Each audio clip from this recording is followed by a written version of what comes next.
Y bien, queridos amigos y hermanos, en este día te quiero invitar a hacer una breve meditación acerca de los primeros dos versículos del libro de los Proverbios, este libro tan hermoso.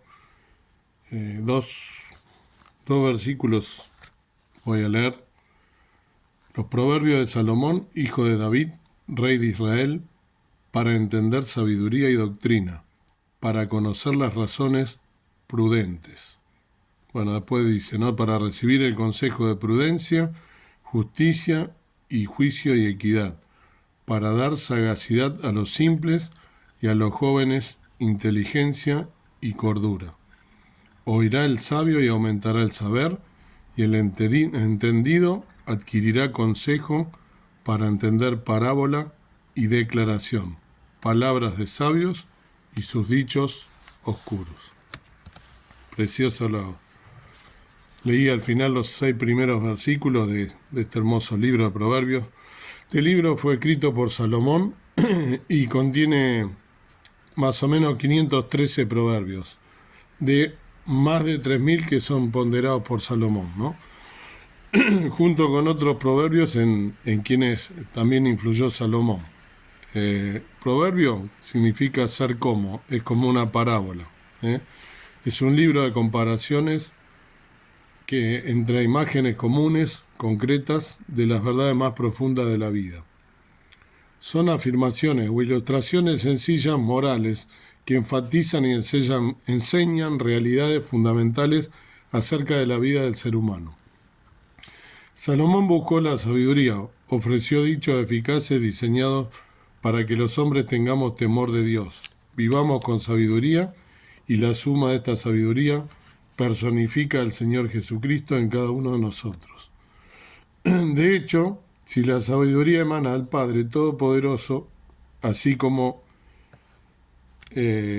Colosenses, ¿no? y Juan también nos dice que él es el Verbo, ¿no? Y que el Verbo era la vida y que Él habitó entre nosotros, y sigue habitando entre nosotros, y que el Verbo se hizo carne. Esta sabiduría de ese Verbo eterno es la que debemos nosotros adquirir. La palabra que dice en el principio era, ese era el verbo, era se traduce del griego como siempre ha sido, porque en el griego los verbos se conjugan de distinta manera y tienen distinta acepción según la palabra. En este caso, ese era significa siempre ha sido, habla de la eternidad, ¿no? Por eso Jesús como Dios es eterno. El libro de Proverbios no fue confeccionado hasta tomar su forma final, recién hasta en los días de Ezequías o después de que su corazón se volviera a Dios, de que el corazón de Salomón se volviese a Dios, ¿no? Antes de que él escribiera Proverbios, ¿no? Después lo buscan ustedes, en Primera Reyes 11, del 1 al 15, se nos narra cómo Salomón se va al mundo, se aparta de Dios. Tuvo más de 1.000 mujeres entre esposas y concubinas. Por las negociaciones que implicaba, con varias tuvo que casarse. Él escribe en Eclesiastés, ¿no? 2.2, a la risa dice, ¿no? Enloqueces, y al placer, ¿de qué sirve esto? ¿No? Eso es lo que leí textual de Eclesiastés 2.2, que también fue escrito por Salomón. Lo repito, a la risa dije, enloqueces, y al placer, ¿de qué sirve esto? Entonces fíjense que algunos teólogos le llaman a esta actitud de Salomón la apostasía parcial. Se fue al mundo, regresa y escribe Eclesiastés.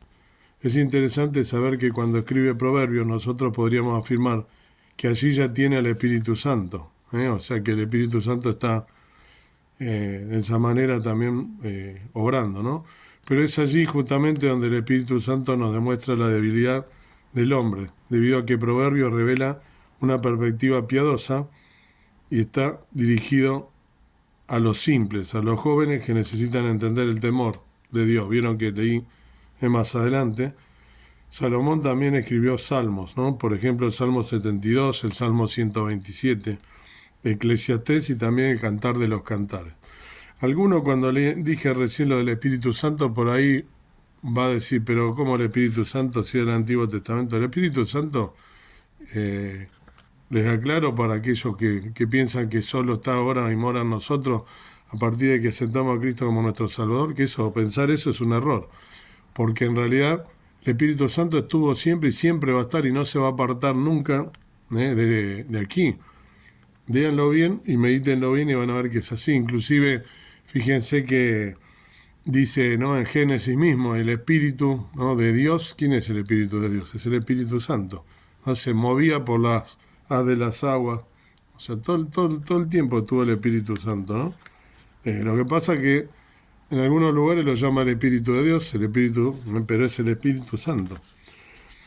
Proverbios no es un libro superficial o externo, porque contiene elementos éticos que recalcan la vida de rectitud que fluye a partir de una relación, de una comunión correcta con Dios. Es un libro que se debe aplicar principalmente en el varón y la mujer, ¿no?, que son cristianos y cristianas, ¿no?, a partir de una relación íntima con Dios. ¿Tienes una relación íntima con Dios? Esa es una pregunta, ¿no? Cada uno la contestará. Hay quienes llaman a Proverbios las cápsulas informativas de Dios. Este libro contiene los principios de aplicaciones de las Escrituras que los personajes piadosos de la Biblia ilustraron en la vida de cada uno de ellos. Contiene una mina de oro teológica, reflejando temas de las Escrituras traídos a nivel de justicia de la práctica. ¿Qué quiere decir? Proverbio nos enseña de otra manera a vivir como Dios quiere que vivamos, ¿sí?, traducido al castellano. Al dirigir, en obediencia sería, ¿no? Al dirigirse a las alternativas éticas del hombre llamado a cuestionar cómo piensa, cómo vive, cómo administra su vida diaria a la luz de la verdad divina. Proverbio llama al hombre a vivir como Dios quiso que viviera cuando lo creó, en concordancia con el Salmo 90. Y después léanlo también, que es hermoso. Fíjense ustedes, ¿cuáles son los dos temas principales enlazados y empalmados en Proverbios? La sabiduría y la necedad. Algunas versiones traducen como insensatez, ¿no?, a la necedad. La sabiduría, la cual incluye conocimiento, entendimiento, instrucción, discreción y obediencia, ¿sí?, está edificada sobre el temor del Señor y el temor de la palabra de Dios, ¿no?, su guía. La necedad, por supuesto, es todo lo contrario. Las situaciones mencionadas en Proverbios son a menudo las mismas realidades en las ciudades de la última de Latinoamérica. Hoy en día, algunas costumbres, obvio que cambiaron, ¿sí?, pero los valores y los antivalores siguen en una lucha a muerte a diario, ¿no? Lo podemos ver aquí en las ciudades latinoamericanas. En el año 1524, Martín Lutero escribió sobre los proverbios y dijo que el rey Salomón emprendió la tarea del maestro, educar y guiar a la juventud, señalando cómo debe actuar ante Dios piadosamente, según el Espíritu, ante Dios sabiamente, con cuerpo y bienes. Hecha esta introducción, ¿no?, comenzaremos, ¿no?, a analizar justamente esto que acabo de leer, ya breve porque bastante analizamos. En el versículo 1, como dijimos en la introducción, muchos dicen los proverbios como parábolas o palabras o dichos. Entonces serían las palabras, dichos o parábolas de Salomón.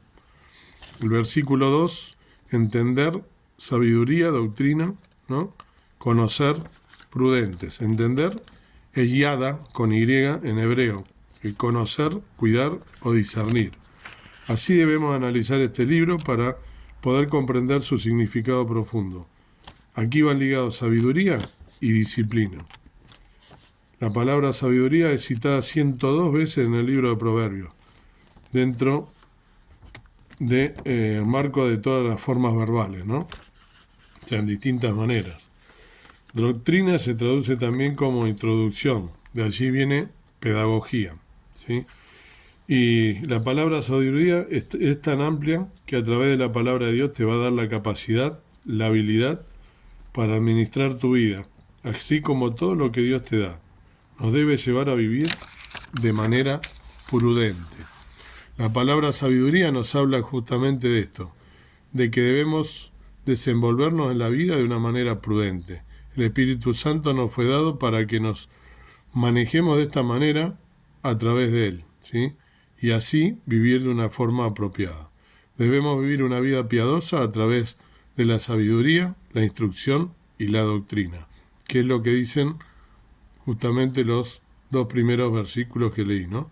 Doctrina también se traduce como disciplina, y disciplina, ¿sí?, que es mutar en hebreo, se encontraba en 30 citas en Proverbios. Dios nos está dando a través de los Proverbios instrucciones para vivir. Entonces, querido hermano, hermana, y si no eres tampoco un hermano, te da justamente la palabra de Dios, siempre es una guía. Dice, ¿no?, justamente, lámpara es a mis pies tu palabra y lumbrera mi camino. Conocemos de memoria ese versículo, pero lo vivimos. Es la lámpara para nosotros, es aquello que ilumina nuestro camino para no equivocarnos, es el que nos guía en el medio del camino para no torcernos y para, sobre todas las cosas, manejarnos, como leí, con prudencia, con sabiduría, sabiamente. Salomón podría haber pedido montones de cosas, sin embargo le pidió a Dios sabiduría para poder gobernar un pueblo. Era muy joven, pero más allá de lo joven, fíjense que acertado que fue, más allá de sus errores después, posteriores, y como dije, como él se apartó de Dios, pero a pesar de eso, Dios le permitió a él hacer por ejemplo, el templo tan deseado por su padre David, y fue un hombre muy sabio, muy rico, muy poderoso, pero bueno, luego también hizo lo malo, lo cual nos demuestra que es mundano, que es carnal, que vive también carnalidad, y que están las dos, como tanto nosotros, las dos naturalezas presentes. Entonces debemos buscar la guía de nuestro Señor Jesucristo a través de la palabra de Dios, para saber cómo manejarnos piamente, sabiamente, cómo manejarnos y conducirnos en esta vida sin temor a equivocarnos, pidiendo siempre su guía. Si así lo haces, no hay manera de que te equivoques. Así que en esta mañana te invito a revisar eso, cómo está tu relación con Dios, cómo está tu relación con este libro sagrado, hermoso, divino, las Sagradas Escrituras que nos guían hacia buen puerto siempre. Vamos a guiar a nuestro barco, nuestra vida la vamos a guiar sin ninguna desviación o sin ningún error, sin ir a lugares equivocados, viviendo piamente bajo los mandamientos de Dios, si los leemos a diario. Es un ejercicio. Hay que alimentarnos, hay que alimentar nuestra alma, nuestro espíritu. Amado Dios y Padre eterno, te damos gracias por este amanecer, gracias por este día, gracias porque eres nuestro Padre, porque nos has elegido y porque nos das tu palabra sagrada, santa, que nos guía y nos dice qué es lo que debemos hacer. Y tantas veces lo hacemos de pasada solamente, o como decía Job, y reconocía, a pesar de que se decía que era un hombre recto, él reconoció que le faltaba y decía, de oídas te había oído, pero ahora te escuché. Que podamos nosotros realmente detenernos cada día a leer tu palabra, a escudriñarla, a analizarla y a pedir tu guía sobre todas las cosas. Una palabra tan rica donde está todo, y en estos proverbios de Salomón que fueron escritos para nosotros, que podamos dedicarle tiempo a la lectura, dedicarle tiempo a la meditación y vivir una vida pía, santa, apartada para ti y sirviéndote en este último tiempo. Gracias te doy por todas las cosas, perdona mi falta. En el nombre precioso de Cristo, nuestro amado Salvador. Amén. Que el Señor te bendiga y que puedas buscar su guía, su verdad, su sabiduría y su protección.